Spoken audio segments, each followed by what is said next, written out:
어느새 이고는 포도청의 위아래 관리들에게 뇌물을 먹여둔 터라 노준혜가 아무리 변명을 해도 소용이 없었다. 그리고 고문을 견디지 못한 노준이가 거짓으로 자백하자 백근에 칼을 쓰고 사형수의 감방에 갇히게 되었다. 그런데 간수 중에 북경태생의 채복이라는 자가 있었는데 주먹이 세어 철비박이라는 별명을 가지고 있었다. 그리고 그의 동생인 채경은 언제나 한 송이의 꽃을 머리에 꽂고 있었기 때문에 일지화라고 불렸다. 하루는 채복이 채경에게 노준이를 맡기고 포도청을 나섰다가 이고가 만나고 싶어 한다는 전가를 듣고 그를 찾아갔다. 집사장께서 무슨 일로 저를 만나자고 하셨는지요? 오늘 밤 안으로 뒤끝이 시끄럽지 않게 노준이를 깨끗이 처치해 주시기 바랍니다. 그리고 이건 약소하지만 받아주시지요. 그러자 채복은 싱글싱글 웃으며 하하하 남의 아내를 빼앗더니 이제는 남의 재산까지 빼앗고서는 고작 50냥으로 노준의 목숨을 없애달라는 말이냐? 난 못해. 이봐, 사람이 어찌 그리 째째해? 내가 협박하는 것은 아니지만 최소한 500냥쯤은 줘야지. 라고 하였다. 좋소. 돈은 얼마든지 줄 테니 꼭 좀 해주시오. 그러자 채복은 이고가 한몫 단단히 챙겨준 돈을 집어들고 자리에서 일어났다. 그러자 이고는 채경에게 허리 굽혀 인사를 하며 매우 기뻐했다. 채복이 돈을 보관하러 집에 들렀는데 웬 사내가 처음 뵙겠습니다. 라며 자신을 맞이하는 것이 아닌가. 그는 풍채가 당당한 사나이였는데 나는 시진이라고 하오. 주나라 황제의 직계 자손이오. 노준이가 탐과 놀이와 음부간부 때문에 사형수의 감방에 갇혀 목숨이 바람 앞에 등불이라기에 이렇게 찾아왔소. 만일 그대가 노준이의 목숨을 살려준다면 호의를 베풀겠소. 하지만 그렇지 않겠다면 양산박이 군사를 총동원하여 이 북경성의 모든 이들을 죽여버리겠소. 노준이를 살려주는 대가로 얼마 안 되지만 2,000냥의 황금을 주겠소.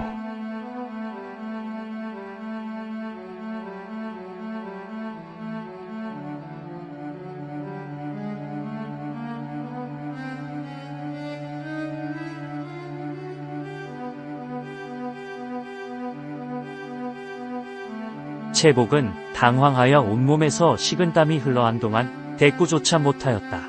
그러자 시진이 어허 호하는 일을 할 때 망설이지 않는 법이건을 이라고 하였다. 아이고, 그러지 마시고 우선 안으로 들어가시지요. 그럼 제 청을 들어주는 걸로 알겠소. 시진은 밖에 세워둔 부하에게 황금을 채복에게 전해주게 하고는 함께 돌아갔다. 채복은 어찌해야 좋을지 망설였다. 형답지 않게 왜 그래요? 양중서든 이곳 관원들이건 간에 돈이라면 사족을 못 쓰잖아요. 이 돈을 뇌물로 쓰면 노준이는 사형 대신 유형을 보내는 정도로 마무리될 거예요. 채경의 말에 채복은 양중서와 재판 담당인 장공목 등에게 뇌물을 보냈다. 그렇게 해서 노준이는 증거 불충분으로 사형을 면하고 곤장 40대에 이마에 자자형을 당한 뒤 삼천리 박사문도로 유형을 가게 되었다. 노준의 호송을 맡은 사람은 일전에 인충을 호송하던 도중 그를 죽이려다가 실패한 것 때문에 북경에 유배되었는데 양중서가 이 두 사람을 쓸만한 놈이라고 생각하여 이를 맡긴 동초와 설패였다. 그러자 이고는 동초와 설패에게 각각 50냥의 금덩이를 건네며 호송을 하다 기회를 봐서 노준이를 처치해달라고 부탁했다. 이 사실을 모르는 노준이는 호송인과 함께 종일 걷다 마침내 어느 숙소에 도착하였다. 동초와 설패는 노준이에게 밥을 짓게 했다. 부잣집 아들로 부엌일을 해본 적 없는 노준이가 스물근의 칼을 쓴 채로 겨우 밥을 짓자 두 호송이는 몽땅 먹어 치우고 그에게는 먹다 남은 찬밥을 땅바닥에 던져 주었다. 이튿날 이들은 새벽이 되기 무섭게 길을 재촉했다. 그리고 기회를 보아 설패는 노준이를 죽이기로 하고 동초는 망을 보기로 하였다. 동초는 윽 소리와 함께 푹 쓰러지는 소리를 듣고 일이 끝난 것으로 생각하고 다가가는데 이게 웬일인가. 설패가 가슴에 화살이 박힌 채 죽어 있었다. 그 순간 동북쪽 나무 위에서 화살이 날아와 동초의 목덜미에 박혔다. 그러자 나무 위의 사내는 내려와 단도를 빼들고 노준의 밧줄을 끊었다. 그리고 칼도 부쉈다.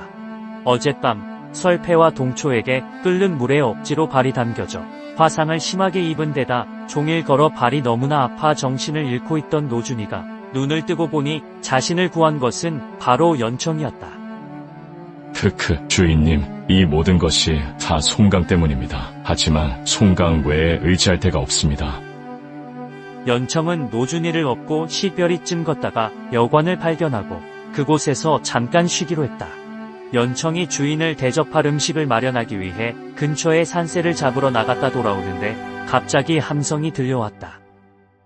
어떻게 알았는지 포졸들이 노준애를 그새 찾아내어 붙잡아 간 것이었다. 연청은 당장에 쫓아가 구하고 싶었지만 혼자서는 어떻게 할 수 없었으므로 원통하지만 참을 수밖에 없었다. 연청은 서둘러 양산박에 도움을 청하는 것이 좋겠다고 생각하고 길을 나섰다. 한참을 걷다 보니 배가 고팠으나 돈이 한 푼 없었으므로 어찌해야 되나 생각에 빠졌다.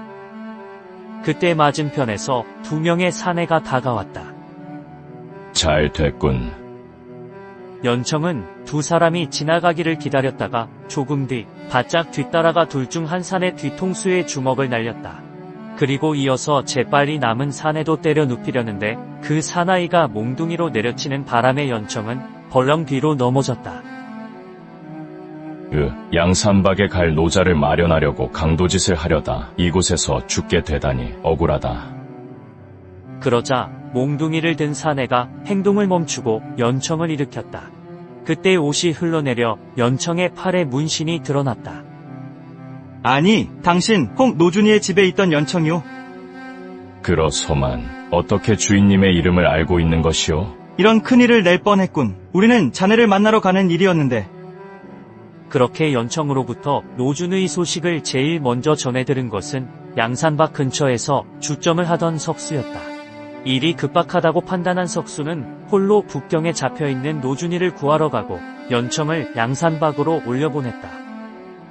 북경에 도착한 석수는 거리의 사람들로부터 노준이가 북경으로 송치되었으며 오늘 내거리에서 목을 베기로 되어 있다는 사실을 전해 들었다.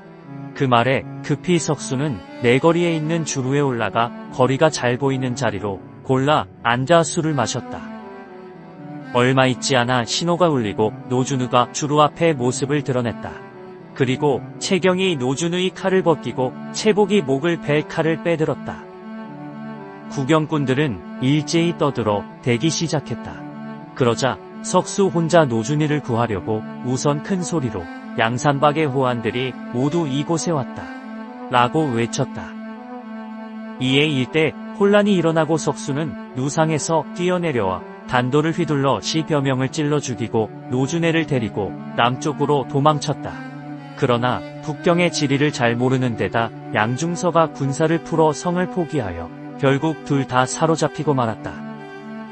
양중서는 우선 두 사람에게 칼을 씌워 사형수 감옥에 가두고 채복에게 감시를 명령했다. 그런데 북경 태수 양중서에게 포고문이 도착하고 성 안팎에서 사람들이 양산박에서 온 선전문을 수십 장 주어 신고해왔다. 내용은 곧 대군을 이끌고 노준의와 석수를 구하러 오겠다는 양산박 송강의 으름장이었다. 이에 양중서는 기겁을 하고 태사부에 이 일을 보고하니 고군은 즉시 대도 관승을 대장으로 하고 학사문과 선찬을 부장으로 사마 양산박을 칠 것을 명했다.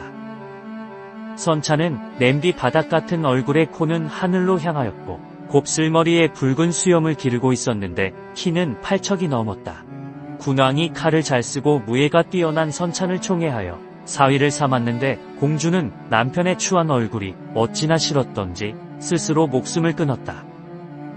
관승은 삼국시대의 영웅 관우의 직계 후손으로 관우의 모습을 닮은 풍모를 지녔으며 칼을 잘 쓰기 때문에 대도라고 부르는 이였다.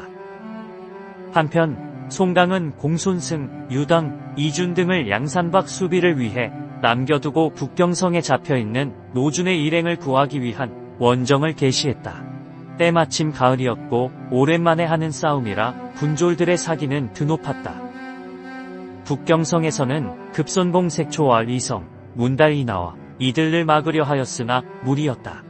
양산박 군의 선봉은 흑선풍 이 뒤였다. 사초는 한도의 활에 왼쪽 팔꿈치를 맞아 부상을 당하고 말았고 이에 크게 혼란을 일으켜 북경성으로 후퇴하여 문을 닫고 일체의 대응을 하지 않았다.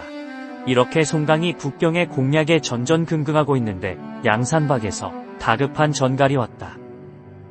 관승의 대군이 양산박을 공격하기 위해 진군에 오고 있다는 소식이었다.